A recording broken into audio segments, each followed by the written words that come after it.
do that on bass because I find like it just causes different problems. I don't know. I don't know. 100%. I probably haven't done it. Are you still into that? No, I probably only did it. I think I did it on that song. I don't even remember which video. Was it a rock thing or do you remember? I think so. Yeah, I think it was like an indie rock kind of thing. It was probably...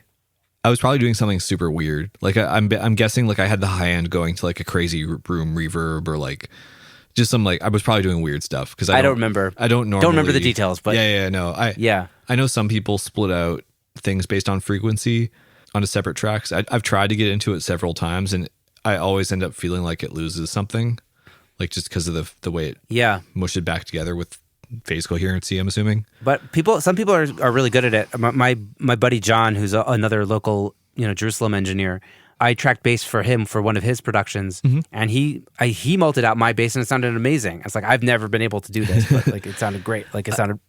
I guess there's different ways to skin the cat, Yeah. I've heard that there's actually a plugin. There's this really on Gearspace, like the giant forum, whatever. Of course. Yeah. So on Gearspace, there's this John Haynes thread. I don't know if you've seen it before. He's Serban's other half. So, I have heard about this. Yeah. Well, there was a guy on my show named Nicholas Di Lorenzo who's telling me about this. Okay, yeah, it's crazy. So I probably read all of it. I think it was Nick. Shout out. Well, he's onto it. Like it started out with John doing a Q&A. It's like, because Serban's one of those like mystery guys where like he just doesn't, there's no information about workflow or he's like he just doesn't want to talk about it. So John's literally like his business partner and preps everything and also is a grid mixer and like they've worked together for like since the start. Like they have been a co-business partners apparently like since the start of the career and like worked together in this house in Virginia or whatever. And so John did a Q&A on Gearspace and then that spiraled into like everyone was like, oh my God, everyone's losing their shit over Serban's guy doing this Q&A and like he didn't give up any specifics and he's like I can't speak on behalf of Serban obviously but I can tell you what I think. And then that spawned this hundreds of pages long thread where John's still actively answering any questions anyone asks. It's so no shit. Yeah, so there somewhere in that thread John recommends a plugin for doing this that I'd never heard of that apparently sounds great for splitting things in different frequency bands. So cool. If anyone wants to search, maybe it's worth. I'll try to link this thread on Gearspace in the show notes, and people can go find it for themselves. Somewhere in there is the answer, a John Haynes approved answer to this question.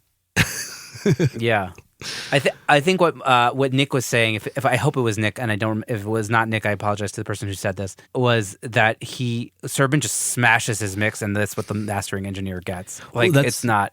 They said in this one like.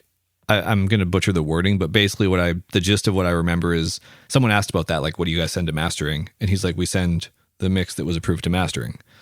They're like, so do you like take off the limiter? He's like, no, because that's the mix. He said like their goal is to get something to a point where the mastering engineer can't improve it.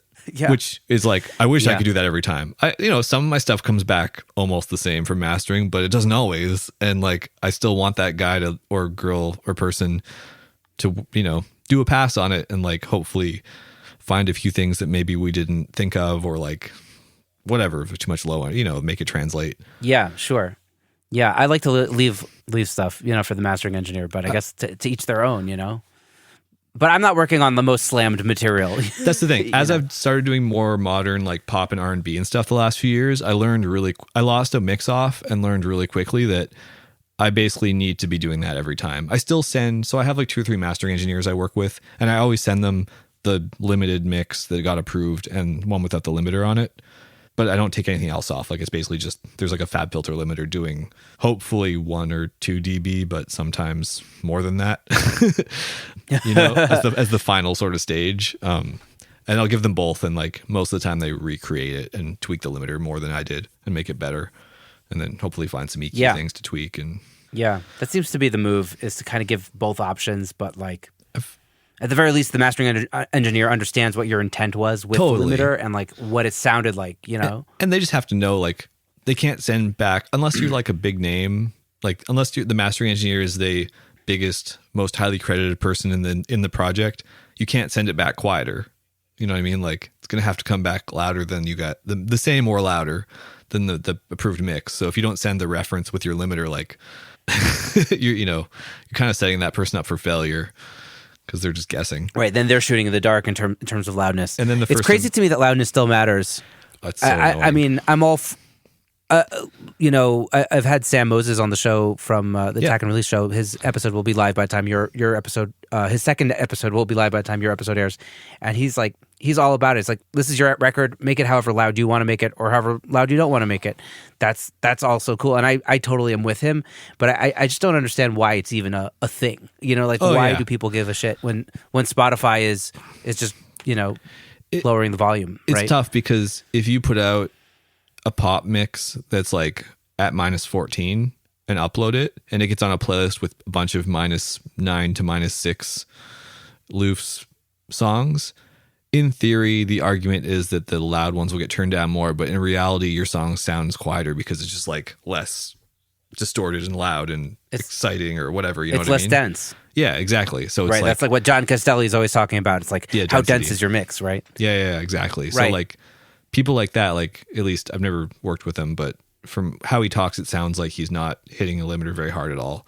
I mean, I'm not like slamming it either. You can get it lots of other places. You can also get, I don't want to say compression, but yeah, that density or compacting of the transients and stuff. There's lots of ways it happens where you don't necessarily see a meter telling you. You know what I mean? Yeah. Like people love like tape emulations or like certain other saturators. Like, if you look at the waveform before and after on some of these things, you're like, oh yeah, you're getting like 3 dB of level out of it it's like squaring stuff off, but you don't see a meter telling you it's getting 3 dB less. So it's mentally not, you're like, oh, I'm not limiting it. You're like, yeah, you're not limiting it, but you're still mushing it up to closer to the top. You know what I mean? Yeah. Just whatever sounds saturating best. it. Yeah. Like whatever sounds best to you, and everyone has different preferences and things. I feel like the way I mix, like it'll end up being a very similar LUFS every time, just because of the chain of command of like how much I usually compress a vocal, and then how much that hits the stereo bus compressor, and how the other things kind of do that thing. Yeah. They kind of normalize themselves based on my ear, right? Or your ear, or whoever's.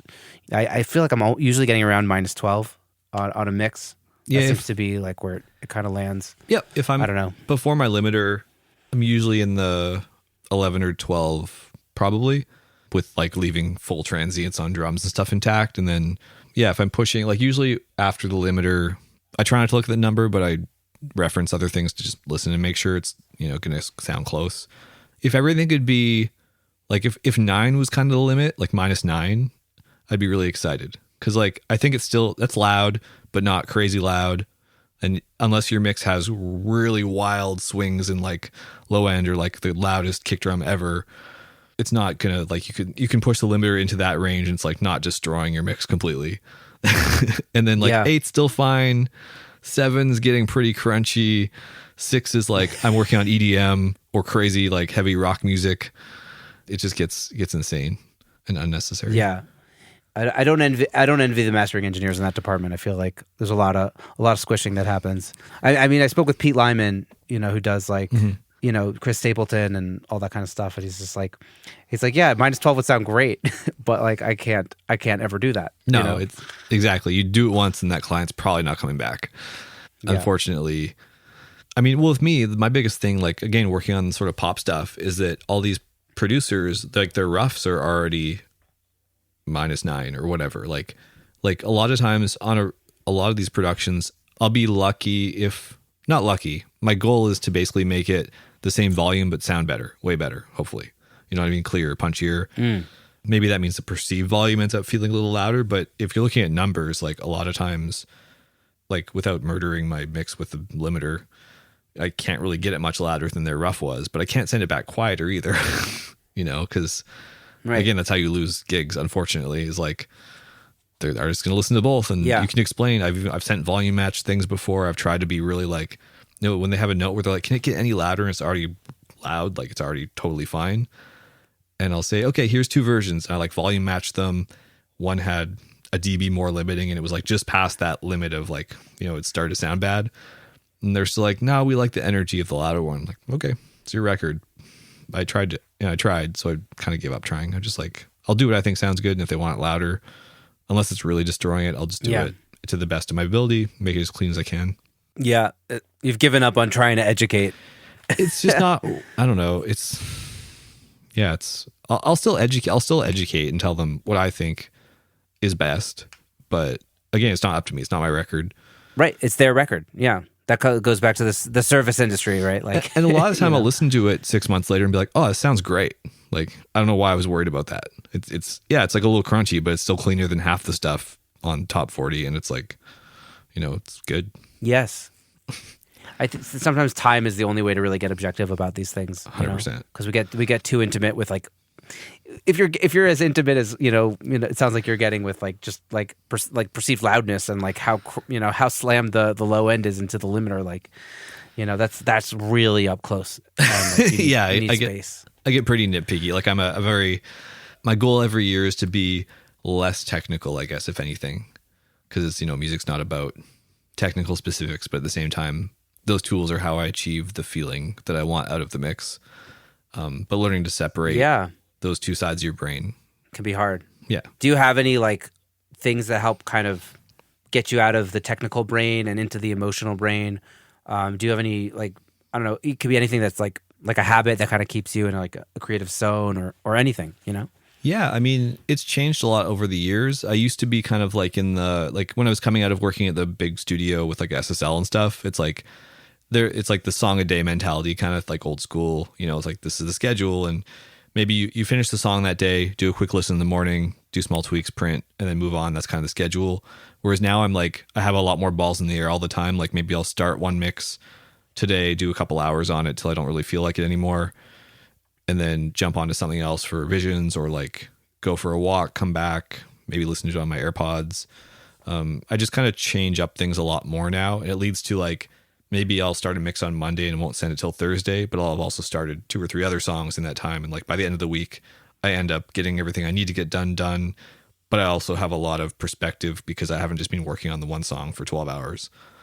Yeah. So just mixing it up. It's cool. Yeah. It sounds like a juggle, but you've got it under control, Yeah, for sure. That's actually something I'm really excited about. I've been working from home more and just being able to like stop and cook lunch, or like go for a run, or in the summer go for a bike ride or whatever. Like when I'm working at the studio, I have to kind of structure my day in a more formal, like do all the stuff in the morning you want to do for the day, because then you're at the studio all day and you come home at whatever 6 or 8 or whatever time and have to eat dinner, and then the day's gone, So when I'm at the studio, I take lots of walks. I'll do like a couple walks a day where I just like walk around the block and just get some air and just perspective. Yeah, it's a double-edged sword having it at home. I really love it overall. And I'm a dad, so like I've kind of been able to kind of structure my day so that like I kind of stop working when he gets back, because even if I wanted to keep working, he won't let me. Yeah. And then it'll be like, okay, cool. From like 4:30 whenever he gets back till he's sleeping, I'm out of the studio. But then because I don't always get all my work done, or if I'm doing a podcast, I'll kind of come back in at night afterwards, or I try not to do it every night. And definitely, it depends. I go in like waves of like, I'll have a week where I'll do 3 podcasts, and then I'll do like a month where I don't do any podcasts. Yeah. It's able to kind of give me that kind of flexibility, but it also is sometimes hard to separate. You know what I mean? 100%. Which is ups and downs. Yeah, like I had in over my career, like I've had periods where I've worked at studios. I've had like a few different rooms in Toronto. There was 2 periods where I did work from home full time. Like when we first, I think 3 years into moving here, when I was mixing kind of full time already, we had a second bedroom at our place that I worked out of. When we first moved here, I actually was mixing out of our living room. We lived in like a little 1-bedroom apartment, and luckily, like my wife had a like job, like a 9 to 5. So basically, my hours were like we'd get up together. I'd go get a coffee, come back to the house, just so I got out of the house once, and like going to work, come back and just sit in the living room, mix till like 6 when she gets home, and then. In my head, I stopped working at that point, like in my memory. But if you ask her, apparently I didn't. And she's like, I was really like nice because I just let you work for a couple more hours and just sat on the couch. I was like, oh, in my head, I was like more conscientious than I guess I was. But it's like, because you can't stop because you're at home. You're like, I just need to finish this one more thing. Or there's always an email or like another. Yeah. My wife will tell me that also. It's like, okay, so you just went back in for 15 minutes, but you just came out an hour later. Yeah, exactly. And it's like, oh, crap. Yeah, I worked on this email. It's hard, because we're on a journey, you know what I mean? And like, I don't know. yeah, maybe I'm divulging too much, but I'm in therapy now for the first time in a long time. Oh, congrats, And, man! I'm doing some of that myself. Awesome, yeah. And it's just like, okay, like how do I identify myself? And it's like I feel like I'm like trying to overcome my identity as like a musician or a music guy, and like embrace the fact that